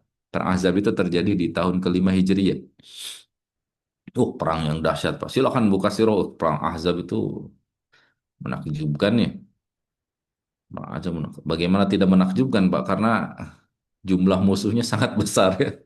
Sepanjang sejarah bangsa Arab itu pasukan terbesar yang pernah tercatat di dalam sejarah bangsa Arab. 12.000 orang Ahzab. Ahzab itu koalisi. Jadi apa tuh namanya, NATO lah ya mungkin kalau zaman sekarang. Kalau zaman sekarang NATO kali ya. Ini koalisi bangsa Arab, dari Quraisynya, dari Ghotafannya, pokoknya semua suku Arab di wilayah Hijaz di Mekah sana berkumpul berkoalisi. Nah, ini dalang di baliknya itu Yahudi ini. Aduh Allah. Makanya pasca perang Uhud ini, pasca perang Ahzab ini jadilah perang apa? Bani Quraidah ya, karena yang menjadi motor penggerak, sutradara penghasut bangsa Arab memerangi Madinah itu adalah Yahudi, Bani Quraidah. Nah, pasca perang ini Bani Quraidah. Kemudian apa yang terjadi? 12.000 pasukan, Pak, mengepung Madinah. Aduh. Sementara populasi masyarakat Madinah kalau dikumpulkan, wanitanya, anaknya, dewa laki, dewa, itu nggak nyampe 12.000. Nggak nyampe 10.000. Artinya pasukan yang datang lebih besar daripada jumlah masyarakat Madinah. Lewat sebetulnya nih kalau udah selesai Madinah ya. Nah itulah. Makanya menakjubkan tuh baca perang Ahzab, silakan Pak. Perang Khandaq itu luar biasa. Nah, ketika perang Khandaq, sahabat Sa'ad bin Mu'adz ini terluka sampai parah lukanya. Ya, maka beliau wafat itu pasca perang Khandaq, tepatnya pasca peperangan Bani Quraidah selesai. Wah, menakjubkan juga tuh perang. Pokoknya menakjubkan deh. Sahabat itu gak berdecak kagum dengan para sahabat itu. Apalagi kalau berbicara perang Bani Quraidah, perang paling Ajib. Sa'ad bin Mu'adz ini sahabat yang punya kedekatan dengan bangsa Yahudi, sangat orang yang dekat lah dengan Yahudi itu. Dekat dalam artian bisnis ya, karena ini kan pemimpin Madinah, dan di Madinah kan beragam, banyak Yahudi juga di situ. Maka Yahudi dekat dengan sahabat Sa'ad bin Mu'adz. Namun kedekatan tidak mengakibatkan luluhnya keimanan. Wah, ini menakjubkan. Makanya di perang Bani Quraidah, Sa'ad bin Mu'adz ketika diminta keputusan dari Nabi, apa yang harus dilakukan nih kepada Yahudi ini? Kata Sa'ad bin Mu'adz, bunuh semuanya. Ya, kecuali anak dan perempuan, tawan mereka, laki-lakinya bunuh semua. Allah, pokoknya 600 sampai 700 orang, ada yang menyebutkan 400 orang, semua dipenggal. Ya, kayak perang Bani Quraidah. Ya. Sa'ad bin Mu'adz dan wafat setelah itu. Setelah peristiwa perang Bani Quraidah. Dan ketika beliau wafat, kata Nabi SAW, ihtazza lahu arsur rahman. Bergoncang arsnya Allah ar-Rahman. Menunjukkan akan ketinggian derajat dari siapa? Sa'ad bin Mu'adz. Ya, ketinggiannya bukan karena kedudukan ia di depan manusia, namun ketinggiannya karena ketakwaan dia di hadapan Allah Subhanahu wa Ta'ala. Ya, itu yang mungkin bisa kita pelajari. Sudah jam 9:11 yang diamanahkan tadi sampai 9:10 ya. Ya, silakan. Mohon maaf terlebih lewat 1 menit. Yang bisa sampaikan kurang lebih saya mohon maaf dan saya kembalikan ke moderator Pak. Oh, baru ingat Ustadz Subki ya. Ustadz Sufi. Subki Al-Buguri. Baru keingetan sih. Mirip Ustadz Wah, Subki Al-Buguri ini. Masya Allah. Ini Ustaz Dimas Al Cikarangi. Sekarang. Masya Allah. Silakan, silakan. Ya, Waliyatafadhal. Alhamdulillah, terima kasih Ustadz Dindin atas pemaparannya. Bagi yang masih ada unek-uneknya, masih ada pertanyaan, Pak Iwan Basir mungkin dari Kudus ingin bertanya. Ada pertanyaan Pak, atau Pak Yudi biasanya. Mas Soleh, monggo. Pak Rendra, monggo. Oh, ada nih. Dari Pak Isnanto. Saya bacakan dulu, boleh? Ya. Iya, silakan Pak. Assalamualaikum warahmatullahi wabarakatuh. Izin bertanya Pak Salam. Ustadz, saya mendengar penjelasan Pak Ustadz bahwa stempel kenabian baginda Nabi Muhammad SAW terjadi Allah. pada waktu ketika dada baginda Nabi dibelah sebanyak 4 kali, di mana tanda kenabian berukuran seperti telur burung merpati yang berada di antara kedua pundaknya. Apakah tanda kenabian baginda Nabi tersebut jumlahnya ada 1 buah atau ada 4 buah? Matur nuwun Pak Ustadz, mohon maaf apabila saya keliru menangkap penjelasan Pak Ustadz. Terima Iya. kasih. Baik, syukran atas pertanyaannya. Jazakallah khairan. Masya Allah, dicatat ya, luar biasa menakjubkan. Bagus, barakallahu fikum. Ya, salah satu dari adab dalam belajar itu mencatat. Menuntut ilmu itu kuncinya dengan dicatat. Maka Nabi bersabda, qayyidul ilma bil kitabah. Ikat ilmu itu dengan tulisan. Nah, dengan tulisan. Dalam ilmu usul fikih kita kenal ada sebuah kaidah namanya ma la yatimul wajib illa bihi fahuwa wajibun, gitu ya. Segala sesuatu yang tidak sempurna pelaksanaan sebuah kewajiban kecuali dengan sebuah perkara itu, maka perkara itu dihukumi menjadi wajib. Dan menuntut ilmu itu hukumnya apa, Pak? Wajib. Wajib menuntut ilmu itu. Artinya upaya apapun yang bisa menyempurnakan upaya kita mengerjakan kewajiban menuntut ilmu, maka hukumnya menjadi Wajib. membeli buku kita buat menuntut ilmu wajib hukumnya.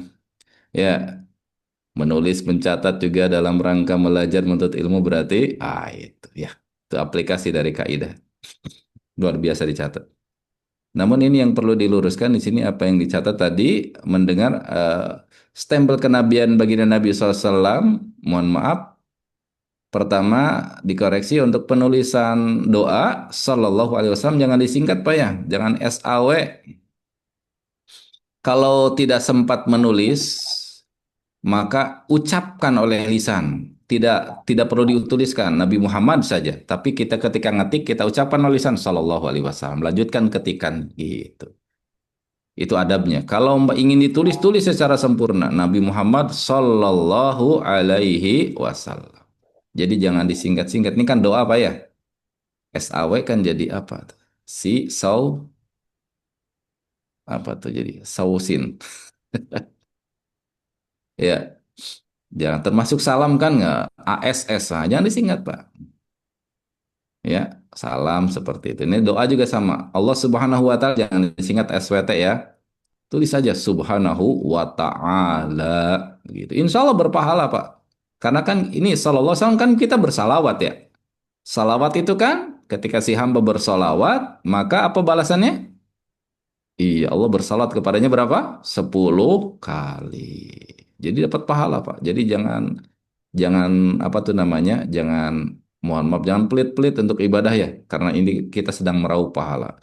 Tulis saja Sallallahu Alaihi Wasallam. Kalau mungkin banyak tulisannya, tidak sempat nih, ingin disingkat, jangan disingkat, dihapus aja, nggak usah tambah SAW-nya, tapi ucapkan oleh lisan Sallallahu Alaihi Wasallam. Itu yang dilakukan oleh para ulama. Misalnya Imam Ahmad bin Hanbal dalam, silakan buka Musnad Imam Ahmad ya. Itu di dalamnya kita dapati tidak ada tulisan Sallallahu Alaihi Wasallam karena beliau ketika mencatat karena banyak tebal bukunya menyebut nama Nabi Muhammad itu beliau ucapkan oleh lisan Sallallahu Alaihi Wasallam, lanjutkan tulisan begitu. Ya, baginda Nabi Sallallahu Alaihi Wasallam terjadi pada waktu ketika dada baginda SAW dibelah gitu ya. Dan pembelahan itu terjadi 4 kali. Jadi pembelahannya itu atau tumbuhnya tidak pada pembelahan yang keempat, tidak ya. Pembelahannya betul 4 kali, namun tumbuhnya itu tidak sejak apa tuh namanya dibelah yang keempat. Karena pembelahan yang keempat kan ketika Nabi sudah menjadi Nabi. Rasul. Ini kan peristiwa Isra Mi'raj ya, Rasul. ketika terjadi di Masjidil Aqsa. Iya, ukurannya seperti telur burung, betul tadi burung merpati atau burung puyuh ada di pundak. Tanda kenabian baginda itu jumlahnya 1 atau 4. Jumlahnya 1 ya. Jumlahnya 1, tidak 4. Jumlahnya 1. Begitu. Wallahu a'lam bishawab. Baik, apa sudah jelas Pak Isnanto? Saya kira jelas ya insya Allah. Monggo pertanyaan berikutnya kepada bapak-bapak atau ibu-ibu silakan.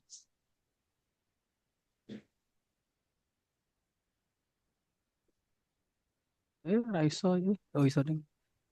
Monggo Pak Yudi, monggo. Assalamualaikum. Silakan. Waalaikumsalam warahmatullahi wabarakatuh. Waalaikumsalam warahmatullahi. Nggak Ustadz, afdol kalau nggak ada pertanyaan dari Pak Yudi nih kayaknya. Siap. saya kesempatan. Ustadz mau nanya, eh sahabat Sa'ad bin Mu'adz itu kan meninggal dengan ars bergetar ya. Ya. Itu amalan apa Ustadz? Keutamaan beliau sampai arsnya bergetar Ustadz? Barangkali bisa Ya. kita contoh. Baik, Masya Allah. Barakallah. Assalamualaikum. Waalaikumsalam warahmatullahi wabarakatuh. Ya, kalau kita melihat apa yang dilakukan oleh sahabat Sa'ad bin Mu'adz emang menakjubkan Pak ya. Menakjubkan apa yang dilakukan oleh beliau ya radhiyallahu anhu wardahu, di mana satu di antaranya adalah di mana apa namanya eh, kasih sayang beliau ya, kasih sayang beliau itu tidak menjadikan meluluhnya hukum di hadapan Allah Subhanahu wa taala. Yang tadi disebutkan ya, beliau punya kedekatan tuh dengan di antaranya bangsa Yahudi, punya kedekatan. Ya, rela apa namanya? Kolega bisnis sejak lama lah. Karena Yahudi itu kan sudah lama di Madinah, sudah beranak pinak dari zaman keturunan sebelumnya dulu ya. Jadi dengan sahabat saat itu sudah terjadi relasi bisnis yang, namun ketika mereka menyelisih, kan dulunya kita kenal ketika Nabi SAW datang pertama kali ke Madinah, apa yang dilakukan oleh Nabi SAW? Konsolidasi ya. Maka lahirlah apa yang disebut dengan Piagam Madinah ya. Di mana Nabi membuat kesepakatan dengan semua suku yang di Madinah, termasuk siapa? Yahudi. Agar bersatu ya, sama-sama menjaga Madinah. Namun faktanya Ternyata dia menyelisihi dan mengingkari janji, bahkan menjadi duri dalam tubuh gitu ya. Ketika perang Ahzab itu dia yang justru malah menjadi dalang di balik peperangan itu. Ya ingin menghancurkan Madinah, ingin menghancurkan Nabi SAW, menghancurkan kaum muslimin. Maka walaupun punya kedekatan erat, namun beliau punya ketegasan kalau berbicara tentang syariat. Maka ketika Nabi SAW meminta pandangan kepada sahabat, apa yang harus dilakukan nih dengan mereka? Kata sahabat yang mulia tersebut, bunuh mereka semua. Bunuh mereka semua karena mereka telah mengkhianati Allah dan Rasulnya. Ya, itu jadi satu di antara dan masih banyak lagi Pak amalan yang lain. Artinya ketika berbicara tentang agama, tentunya syariat tidak ada kompromi bagi diri beliau radhiyallahu anhu warḍahu. Ya, gitu. Jadi dan amalan yang lainnya menakjubkan Pak. Termasuk di antara di perang Ahzab lah contohnya Pak. Ya, kembali ke karena pas sebelum wafatnya itu kan terjadi di perang itu. Ketika beliau luka parah yang kemudian mengantarkan beliau wafat itu. Kan beliau berdoanya begitu, jangan sampai saya wafat, sampai tuntas peperangan ini dulu. Saya ingin selesaikan perang ini bersama dengan Nabi SAW. Ingin menjaga Nabi SAW. Dan doanya dikabulkan. Beliau wafatnya pasca perang itu. Ya, karena ingin menjaga Nabi SAW, mempersamai Nabi dalam berjihad. Wah, dan masih banyak lagi Pak, menakjubkannya amalan beliau, masih banyak. Makanya yaitu ya pejabat, petinggi, bertakwa, wah menakjubkan tuh. Ya, petinggi, pemimpin bertakwa, menakjubkan. Makanya doakan selalu sebagaimana tadi contoh oleh guru kita Ustaz Syamnya, doakan pemimpin kita agar mereka menjadi orang-orang yang bertakwa kepada Allah Subhanahu wa taala. Karena ketika seorang pemimpin bertakwa, imbasnya dampaknya kepada siapa? Kepada semuanya. Ya, maka Islam mengajarkan jangan suka mendoakan keburukan untuk apa? Pemimpinnya. Karena kalau dikabulkan doanya gimana, Pak? Ya, kita doakan keburukan buat pemimpin. Dikabulkan doa kita. Apa yang terjadi? Ya rugi kita semuanya. Pemimpinnya buruk, rugi kita semuanya. Maka doakan kebaikan. Agar apa? Agar kebaikannya buat kita jatuhnya gitu. Semoga pemimpin kita dapat hidayah, dapat petunjuk, dijaga di jalan Allah Subhanahu wa taala, diberikan Amin. arahan gitu. Ya, semoga dampaknya nanti dirasakan oleh kaum muslimin dan kita semua. Jadi jangan sampai tadi apa pelajaran yang sangat berharga dari apa yang dialami oleh saudara-saudara kita di Sumatera ya. Betapa kerakusan, ketamakan, ya, dampaknya mengerikan. Ya, dampaknya mengerikan. Menelan korban jiwa sampai ribuan ya, 1.000 sekian orang. Itu yang terdata, belum lagi yang tidak dilaporkan, bisa jadi lebih dari sebanyak itu. Belum lagi hartanya, oh Allah, Pak. Ya, rakusnya. Dan makanya benar apa yang disabdakan oleh Nabi SAW ini. Madhi'bani ja'i'ani. Kata Nabi SAW, tidaklah ada dua serigala yang lapar. Nabi memberikan contohnya serigala. Tidaklah ada dua serigala yang lapar lalu dilepaskan di tengah kawanan kambing. Kerusakan yang dihasilkan tidak akan jauh lebih parah dari kerusakan yang dihasilkan oleh tamaknya, rakusnya seorang manusia kepada dunia. Padahal serigala itu, kenapa Nabi menyebutkan serigala bukan singa, bukan harimau? Kenapa? Karena serigala itu binatang yang paling mengerikan kalau makan. Kalau singa coba dilihat singa. Singa, harimau, makan itu dibunuh dulu binatangnya. Digigit lehernya sampai gak berkutik mati baru dimakan. Singa tuh makan tuh jantan, Pak. Kejar, tangkap, gigit lehernya, mati baru dimakan. Jantan singa itu. Harimau juga sama. Gigit lehernya, incar lehernya, mati baru dimakan. Serigala tuh enggak, Pak. Kena pantatnya digigit, dimakan. Hidup-hidup dimakan ya, Pak. Karakter anjing liar serigala itu makan tuh begitu, Pak. Jadi bayangkan, Pak, serigalanya lapar, kambing banyak. Wow, berantakan kambingnya, Pak. Ya, berantakan. Dan kata Nabi, berantakannya yang dilihat hasil dari serigala yang lapar tidak akan jauh lebih parah daripada apa? Hasil berantakannya manusia yang rakus dan tamak dengan dunia. Dan kita saksikan itu ya. Betapa alam rusak luar biasa. Gunung runtuh. Ya, kayu gelondongan banjir ke tengah kota. Ya Allah, ya Rabbi. Kita doakan. Semoga pemimpin kita diberikan oleh Allah petunjuk ya.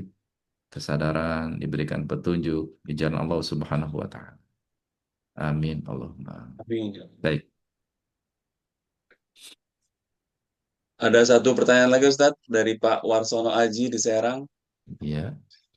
Assalamualaikum warahmatullahi wabarakatuh. Izin bertanya Pak Ustadz. Waalaikumsalam warahmatullahi Sampai wabarakatuh. saat ini masih banyak orang Muslim yang dipimpin oleh ustadznya yang melaksanakan ziarah ke makam-makam yang dianggap berkaromah, khususnya saat datang bulan haji, bahkan sampai berjubel. Mohon pencerahannya Pak Ustadz. Terima kasih. Ya. Ya. Itulah fakta Pak ya. Di hadapan kita, dan ini adalah semua ya PR kita kaum muslimin ya. PR kita kaum muslimin. Bahwasannya apa yang dilakukan oleh saudara-saudara kita, ya kita husnudzon karena kejahilan mereka ya. Kita husnudzon karena kejahilan mereka, karena ketidaktahuan mereka, atau karena mereka diarahkan oleh para pemimpin-pemimpin mereka jadi seperti itu. Maka ya semampu mungkin kita ingatkan, semampu mungkin kita ingatkan. Karena apa yang dilakukan mereka ini adalah jelas sebagaimana disebutkan tadi di ayat ya, di antara surah Zumar yang tadi kita bacakan ya. Ya. Ini hal yang terang benderang, persamaan itu terang benderang. Ya. Jadi jelas jangan sampai ya kalau ada di antara saudara-saudara kita ya kita ingatkan semampu kita dengan cara yang baik, dengan cara yang bijak, kita ingatkan, kita tegur mereka bahwasanya apa yang dilakukan itu keliru dan salah. Ya, apa yang dilakukan itu tidak benar. Jadi ya semoga Allah menjaga dan melindungi kita semuanya dan doakan tentunya, doakan. Ya, jangan sampai kita menyepelekan doa ya. Doakan saudara-saudara kita yang memang sekali lagi karena kejahilan ya, ketidaktahuan mereka sehingga mereka terjatuh dari hal seperti itu. Dan lebih jauhnya lagi sebetulnya kalau kita bicara modus ya, kan lebih kepada ekonomi sebetulnya. Ya, lebih kepada ekonomi. Eh, kita belajar sejarah Pak ya, kita belajar sejarah. Salah satu hal yang melatar belakangi kenapa ada tawaf di zaman ya sebelum Nabi diutus ya. Kenapa ada tawaf yang harus, mohon maaf, telanjang nggak berpakaian? Kenapa Pak? Apa yang melatar belakangi?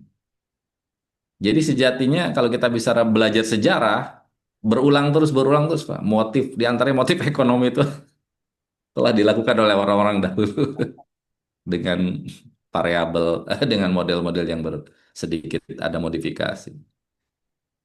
Bangsa Makkah Quraisy pada khususnya adalah pedagang, Pak. Kalau di kitanya ini orang Sumbar gitu ya, orang Padang nih.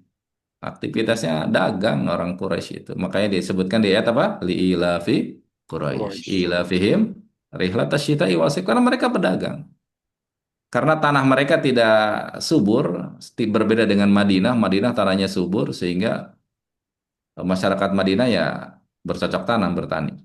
Adapun Mekah nggak bisa ditumbuh itu di zaman itu ya. Sehingga ya untuk bertahan hidupnya dari perniagaan perdagangan. Karena mereka berdagang, buatlah peraturan. Apa peraturannya? Tidak sah haji. Ya, tidak sah haji seseorang ketika ia berhaji tidak menggunakan pakaian yang dibeli di tanah haram. Wah, itu undang-undang itu.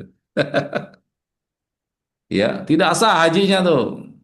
Ibadah haji sudah aja kan sejak zaman Nabi Ibrahim, untuk warisan dari zaman Nabi Ibrahim.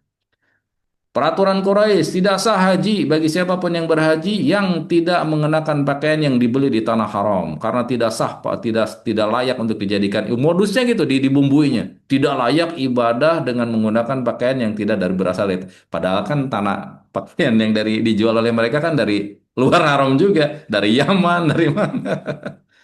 Modus doang itu, modus ekonomi. Mereka ingin lo jualan agar laku sama jamaah haji. Akhirnya bagi yang nggak punya uang, nggak cukup uangnya perbekalan untuk membeli pakaian untuk haji, konsekuensinya apa? Telanjang. Wallahu Akbar, ibadah dijadikan permainan, Pak. Modus ekonomi. Ibadah dijadikan permainan, modus ekonomi itu sudah ada dari zaman dahulu begitu. Akhirnya ya mereka tawafnya telanjang yang nggak punya duit, nggak cukup uang untuk beli pakaian untuk haji, nah, karena nggak sah disebutnya, mereka telanjang untuk tawafnya. Allahu Akbar. Ibadah tuh dari sudah ada tuh dari cek zaman dahulu. Sekarang juga sama, coba sekarang bergeser mau sedikit ada modifikasi. Ya, di antaranya itu tadi ada makam-makam keramat, modusnya tetap ekonomi. Makanya kan amplopnya kencang. Waliyadzubillah. Semoga Ya, menjaga kita. demikian. Masya Allah. Bagaimana Pak Warsono? Sudah tercerahkan insya Allah ya, Pak Ba- Warsono Haji? Masya Allah. Baik, Pak. Lumayan lah. Oke, kalau saya tambahin sedikit Pak Warsono, kalau kan sampai sekarang tuh masih ada tuh habis ceramah Ustadz siapa gitu minumnya nggak habis terus sama panitia atau sama jamaah langsung diambil diminum gitu apa Pak Warsono ya itu mungkin masukan dari saya ambil minumannya datengin ustadznya sunahnya dihabiskan gitu. Iya, jadi akhirnya nggak jadi rebutan, insya Allah. Baik, karena kita sudah di penghujung acara, eh, kita minta untuk Ustadz Dindin untuk bisa mengakhiri acara ini dengan Baik. doa. Baik, terima kasih banyak atas waktu dan kesempatannya. Dan sekali lagi jazakallahu khairan kepada penyelenggara sehingga terjadinya atau terlaksananya kajian kita di malam ini. Semoga segala bentuk upayanya, pengorbanannya dan perjuangannya dicatat oleh Allah Subhanahu wa taala sebagai salah Amin ya satu Rabbal pemberat timbangan Alamin. kebaikan jalan Allah Subhanahu wa taala. Amin. Dan kepada para peserta dari taklim ini, semoga tentunya Allah memberikan keistiqomahannya kepada kita semuanya, bisa terus hadir, bisa terus belajar di majelis ilmu, walaupun sekarang sudah bergeser majelis ilmunya online ya. Tentu satu saat lah mudah-mudahan kita bisa dilaksanakan secara offline ya di dalam Amin. satu waktu dan di tempat tertentu. Semoga Allah Jalla wa'ala senantiasa menjaga dan melindungi kita semuanya. Semoga Allah Tabaraka wa Ta'ala senantiasa menetapkan kita semuanya, keluarga kita juga kaum muslimin ya ditetapkan di atas jalan yang Allah Rabbuna Azza wa Jalla ridhoi. Ditetapkan kita semuanya di atas jalan yang Allah Subhanahu wa taala perintahkan kita untuk berada di atasnya. Diperintahkan kita untuk senantiasa menjaga perkara itu dan semoga Allah Jalla wa Ala senantiasa menjaga dan melindungi kita, memberikan kepada kita keistimewahan dan diberikan kepada kita husnul khatimah. Amin. Allahumma amin. Baik, dari saya cukup sekian. Mohon maaf kalau ada segala bentuk kekurangan, khilaf, salah kelirunya dari murni dari kelemahan saya pribadi dan juga dari syaitan, adapun benarnya murni dari Allah Subhanahu wa taala. Wassallallahu ala nabiyina Muhammadin wa ala alihi wasallam. Subhanakallahumma bihamdika asyhadu an la ilaha illa anta astaghfiruka wa atubu ilaik. Assalamualaikum warahmatullahi wabarakatuh. Waalaikumsalam warahmatullahi Saya wabarakatuh. undur diri, mohon pamit. Terima kasih banyak Ustadz Dindin, Ustadz Sam, kepada Bapak Ibu jamaah sekalian. Terima kasih, selamat malam, selamat istirahat. Sampai bertemu lagi di kajian Berkah Mulia Indonesia yang selanjutnya. Assalamualaikum warahmatullahi wabarakatuh. Waalaikumsalam warahmatullahi wabarakatuh. Jazakallah khairan. MC kita luar biasa. Bapak Ustadz Sujanarko, Masya Allah. Jazakallah khairan. Mari sekalian sampai jumpa di pertemuan pekan depan bersama Ustadz Ukir Sujanarko. Ustadz Ukir Samudro ya. Assalamualaikum. Waalaikumsalam. Waalaikumsalam.